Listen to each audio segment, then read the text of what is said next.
Students. आज का जो हम टॉपिक डिस्कस करेंगे वो है morphology, classification, reproduction and cultivation of viruses part 3। तो इस स्लाइड में हम पढ़ेंगे, इस पीपीटी में पढ़ेंगे हम बेसिकली रिप्रोडक्शन और एप्लीकेशन ऑफ वायरसेस। ठीक है, तो वायरसेस कैसे मल्टीप्लाई करते हैं, कैसे वो रेप्लिकेट करते हैं, इसके बारे में पढ़ेंगे। बैक्टीरियोफाज आप सबको पता है, बैक्टीरियोफाज वो वायरस है जो बैक्टीरिया को किल करता है। ठीक है, तो बेसिकली इसकी दो टाइप की लाइफ साइकिल रहती है। फर्स्ट इज लाइटिक और वायरुलेंट, सेकंड वन इज लाइसोजाइनिक, जिसको बोलेंगे ए वायरुलेंट और टेम्परेट साइकिल। ओके, तो ये क्लियर हो गया आपको दो चीज़ें, कि एक तो लाइटिक साइकिल रहती है और दूसरी रहती है लाइसोजेनिक। वन इज लाइटिक और virulent, second one is lysogenic, जिसको टेम्परेट साइकिल भी कहते हैं। तो फर्दर साइकिल डिस्कस करने से पहले कुछ टर्म्स हैं, इनके बारे में थोड़ा मैं आपको बताना चाहूँगा। वो टर्म्स कौन कौन सी हैं?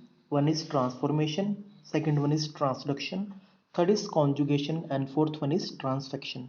तो ट्रांसफॉर्मेशन का मतलब क्या है? तो ये जितने भी आपके सामने डायग्राम में दिखा रहा हूँ चार, ये बेसिकली एक तरीके का मोड है अपने डीएनए को ट्रांसफ़र करने का। ठीक है, एक बैक्टीरिया से दूसरे बैक्टीरिया में डीएनए किस मोड से ट्रांसफ़र हो सकता है। तो देखिए, सबसे पहले ट्रांसफॉर्मेशन को समझ लीजिए। किसी बैक्टीरिया को अगर कोई नेक्ड डीएनए मिलता है सराउंडिंग से, तो उस प्रोसेस को बोलते हैं ट्रांसफॉर्मेशन। किसी भी बैक्टीरिया को अगर एनवायरनमेंट से कोई नेक्ड डीएनए मिलता है तो उसको बोलते हैं ट्रांसफॉर्मेशन। नेक्ड डीएनए का मतलब कोई भी ऐसे डीएनए का पार्टिकल इन्वायरमेंट में पड़ा हुआ है, माइक्रो इन्वायरमेंट में, अगर वो एनगल्फ हो जाए किसी बैक्टीरिया द्वारा या उसको ले ले कोई बैक्टीरिया, तो उसे बोलते हैं ट्रांसफॉर्मेशन। उसके बाद टर्म आती है ट्रांसडक्शन। ट्रांसडक्शन का मतलब हुआ किसी भी बैक्टीरिया को अगर डीएनए मिल जाए, किसका डीएनए? किसी वायरस का डीएनए।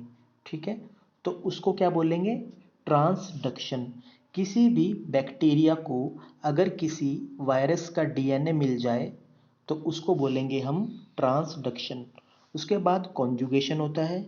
कॉन्जुगेशन का मतलब डीएनए ट्रांसफ़र होना दो बैक्टीरियों के बीच, दो बैक्टीरिया के बीच डीएनए ट्रांसफ़र होना with help of conjugation tube which is known as sex pilus is known as conjugation. ठीक है, उसके बाद फोर्थ है ट्रांसफेक्शन।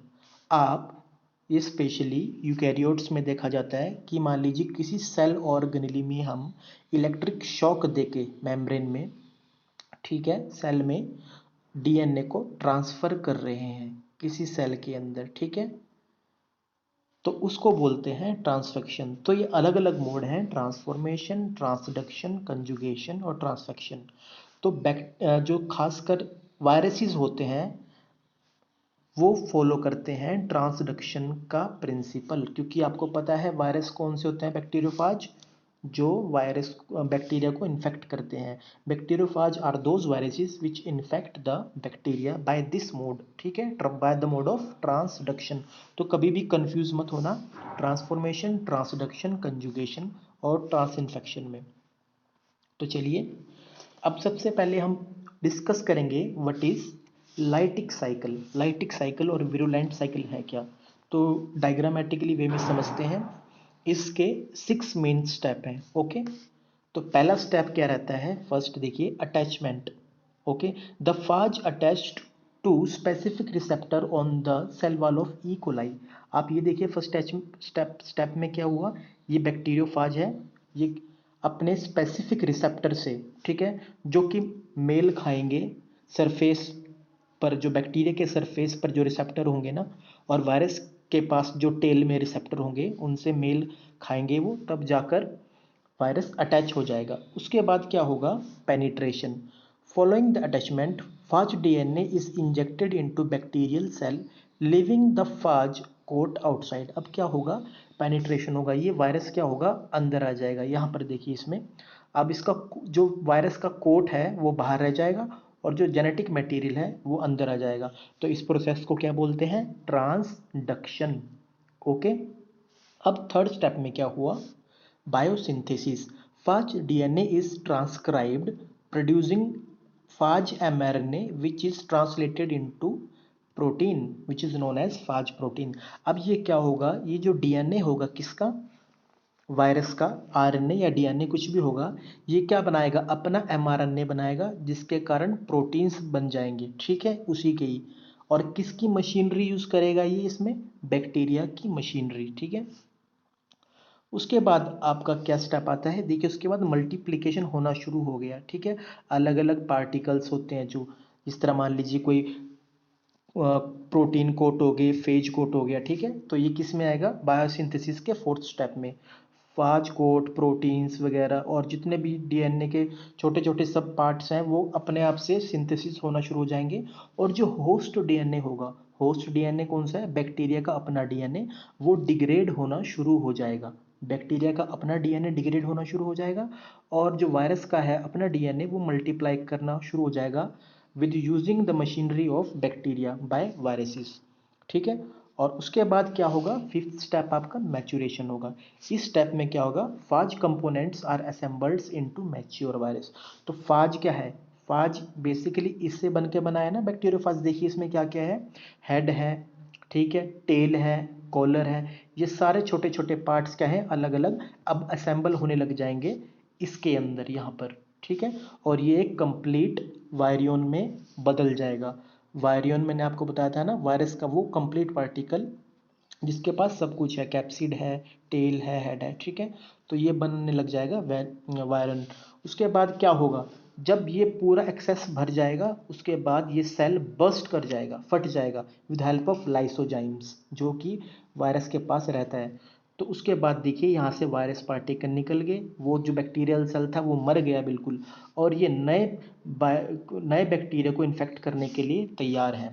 ये जो अब निकले हैं ना ये वायरस नए बैक्टीरिया को इन्फेक्शन करने के लिए तैयार है। तो ये रहती है आपकी लाइटिक साइकिल, ठीक है।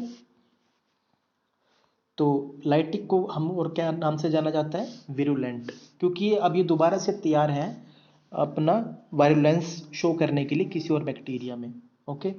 तो इसको स्टेप बाय स्टेप मैंने पॉइंट बनाए हैं यहाँ, देख लीजिए। लाइटिक और virulent cycle, in this cycle there is intracellular multiplication of phages take place which is followed by lysis and release of progenic Byron.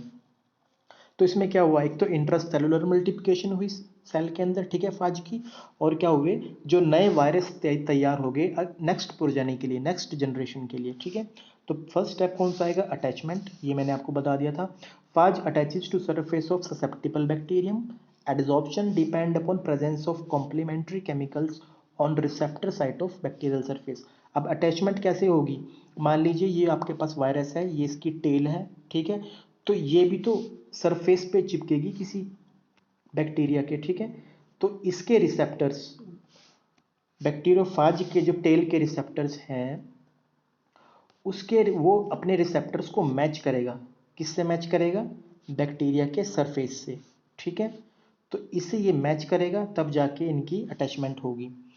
उसके बाद क्या होगा, पेनिट्रेशन, पेनिट्रेशन में be facilitated by presence of bacteriophage tail of lysozyme which break outs the portion of bacterial cell wall. अब अंदर कैसे घुसेगा वो virus, ये बैक्टीरिया है, ये आपका वायरस है। अब वायरस के पास आपको पता जो उसकी टेल है उसमें क्या है, बड़े सारे लाइटिक एंजाइम्स हैं। वो लाइटिक एंजाइम्स क्या है, लाइसो एंजाइम्स होता है जो बेसिकली वो डिग्रेड कर देंगे बैक्टीरिया की सेल वॉल को। और इसके चलते क्या होगा, जो वायरस है वो अपना डीएनए अंदर इसके डाल देगा, बैक्टीरिया के अंदर। ये पूरा कोट नहीं जाएगा, सिर्फ और सिर्फ डीएनए जो है वो अंदर चला जाएगा। उसके बाद बायोसिंथेसिस ऑफ फेज कंपोनेंट।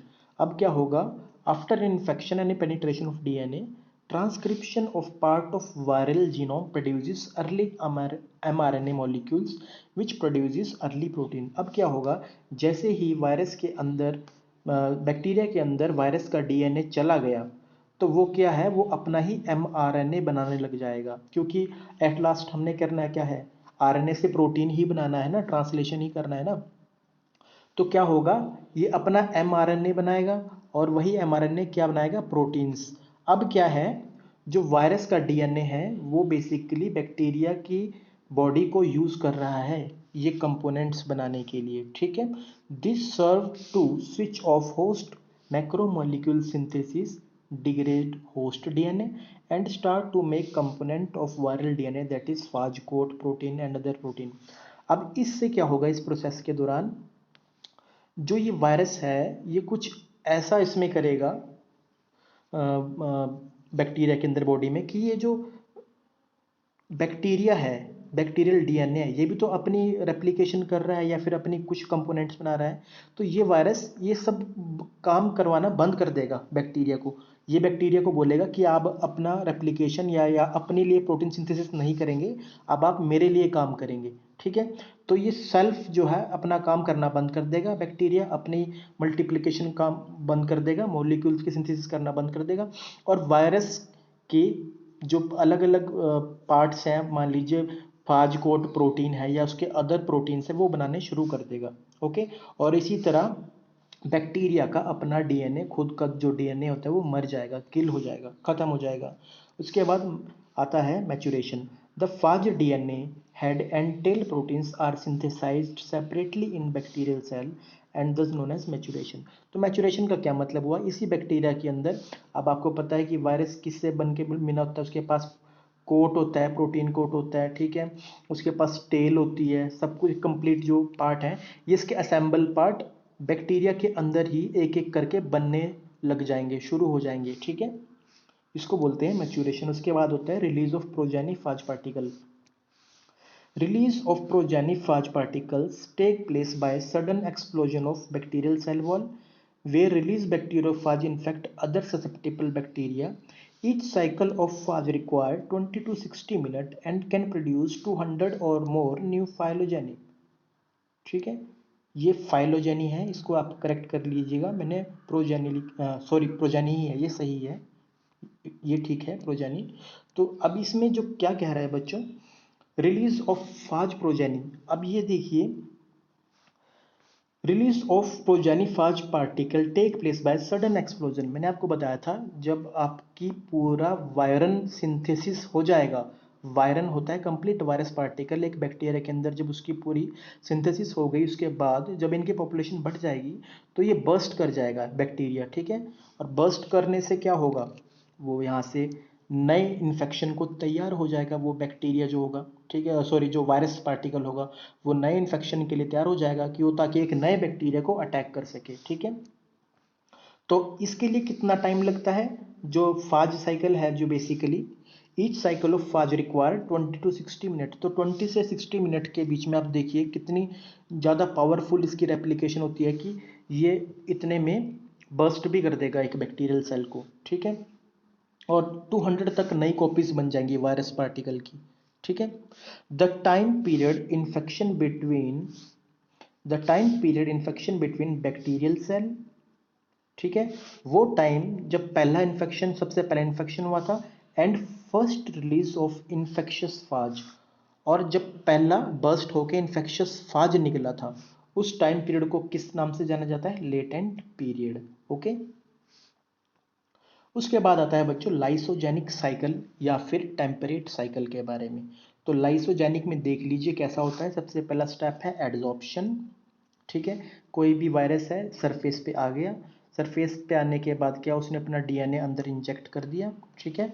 उसके बाद जो सी स्टेप है, सी स्टेप, ये स्टेप इसमें ध्यान देखिए कि जो वायरस का जो डीएनए होगा वो अब क्या होगा, बैक्टीरिया के डीएनए के साथ चिपक जाएगा, जुड़ जाएगा, इंटीग्रेट हो जाएगा। लाइटिक में ऐसा नहीं था, ठीक है, लाइटिक में क्या था, वो होस्ट की मशीनरी को यूज कर रहा था और उसी से अपने पार्टिकल को सिंथेसाइज कर रहा था और फिर बर्स्ट कर जाता है सेल, ठीक है। बैक्टीरिया के अंदर जो वायरस है मल्टीप्लाई करेंगे बहुत ज़्यादा, जब उनकी पॉपुलेशन हो जाएगी और उसके बाद सेल बर्स्ट हो जाएगा और वायरस पार्टिकल वहाँ से निकल जाएंगे। मगर लाइसोजेनिक में ऐसा नहीं है। लाइसोजेनिक में क्या होगा, मान लीजिए आपके पास ये बैक्टीरिया है, ये वायरस है, ठीक है, ये वायरस का पार्ट अंदर आया, ये बैक्टीरिया का डीएनए था। अब क्या होगा, वायरस अपना डीएनए इसके साथ चिपका लेगा, ठीक है। अब वायरस अपना डीएनए किसके साथ अटैच कर लेगा, बैक्टीरिया के डीएनए के साथ, ठीक है। अब क्या होगा, अब ये इंटीग्रेट हो गया, क्या, वायरस डीएनए बैक्टीरिया के डीएनए के साथ इंटीग्रेट हो गया। अब इस डीएनए को किस नाम से जाना जाता है, अब मैं इस डीएनए को क्या बोलूँगा, प्रोफाज, प्रोफाज। अब मैं इस डीएनए को बोलूँगा प्रोफाज। अब ये प्रोफाज क्या होगा, अब इसकी खासियत क्या है कि ये किस तरीके से आगे जनरेशन में जाएगा वो देखिए। आप सबको पता है कि जो बैक्टीरिया है वो न्यूक्लियर फिजन से डिवाइड करता है। न्यूक्लियर फिजन क्या होता है कि उसका जेनेटिक मटेरियल है वो बीच से ही ऐसे ऐसे करके अलग हो जाएगा खुद, ठीक है। उसी तरीके से देखिए बाइनरी फिजन के दौरान क्या होगा, डीएनए के दो पार्ट हो जाते हैं, एक डीएनए के दो अलग अलग पार्ट बना लेता है बैक्टीरिया। तो देखिए अब जब इसमें एक पार्ट तो वायरस का है और एक पार्ट बैक्टीरिया का है, जब ये सेल दो हिस्सों में टूटेगा, बाइनरी फिजन होगी, तब देखिए कि चांसेस है ना कि इसमें एक पार्ट वायरस का भी रहेगा, एक बैक्टीरिया का रहेगा, एक पार्ट वायरस का रहेगा, एक बैक्टीरिया का रहेगा। तो इसी तरीके से ये जनरेशन चलती रहती है, ठीक है। ये जनरेशन कैसे हुई, डीएनए के साथ चिपक कर, ये हुई लाइसोजेनिक। और उससे पहले जो लाइटिक पड़ी थी वो किस कारण हुई थी, सेल भर गया वायरस पार्टिकल से और बर्स्ट हो गया। तो लाइसोजेनिक साइकिल में कभी भी सेल बर्स्ट नहीं करेगा, वो एक जनरेशन से दूसरे जनरेशन चलता रहेगा by normal division of bacterial cell, ठीक है। तो यही इसके मेन पॉइंट्स हैं। In contrast to virulent bacteriophage, temperate bacteriophage do not cause lysis of host cell. तो इसमें होस्ट सेल जो है आपका नहीं मरता, ठीक है। उसमें तो मर जाएगा ना, क्योंकि मल्टीप्लिकेशन होकर वायरस बाहर निकल जाएंगे, इसमें कुछ ऐसा नहीं होगा। Following the entry into host, the temperate phage nucleic acid become integrated with bacterial chromosome. अब जो टेम्परेट फाज है उसका इंटीग्रेशन हो जाता है किससे, बैक्टीरिया के क्रोमोसोम से या बैक्टीरिया के डीएनए से। The integrated phage nucleic acid is known as prophage. अब जो जुड़ चुका है एक डीएनए वायरस का और एक डीएनए बैक्टीरिया का, जब ये डीएनए, इन दोनों डीएनए को क्या बोलते हैं, जब ये कंबाइन हो जाते हैं, प्रोफाज, ठीक है। And replicate synchronously in bacterial cell. This is called lysogeny, and bacterium which carries a prophage within its genome called lysogenic bacterium. अब वो क्या है, वो बैक्टीरिया मरा नहीं है, अब मगर क्या है उसके पास एक अंश है या पार्ट है डीएनए का, किसका, वायरस का, ठीक है।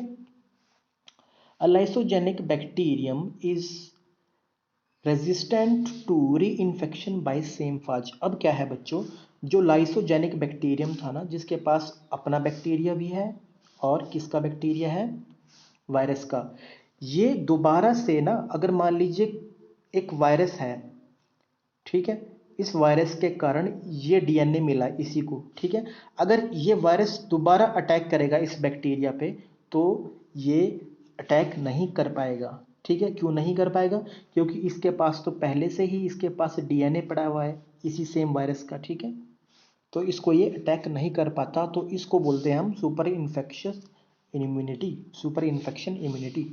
Sometime due to spontaneous action of UV lights or chemical action, the phage DNA separate from bacterial cell and initiate lytic cycle. This is known as spontaneous induction of prophage.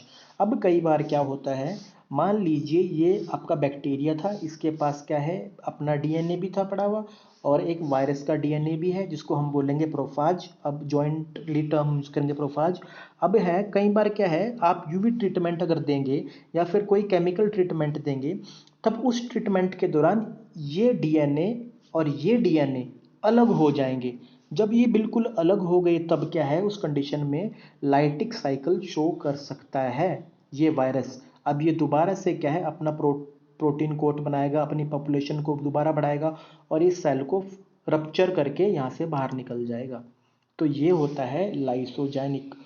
तो I hope आपको ये चीज़ समझ आई होगी, इसको ध्यान से अच्छे तरीके से समझना। Thank you.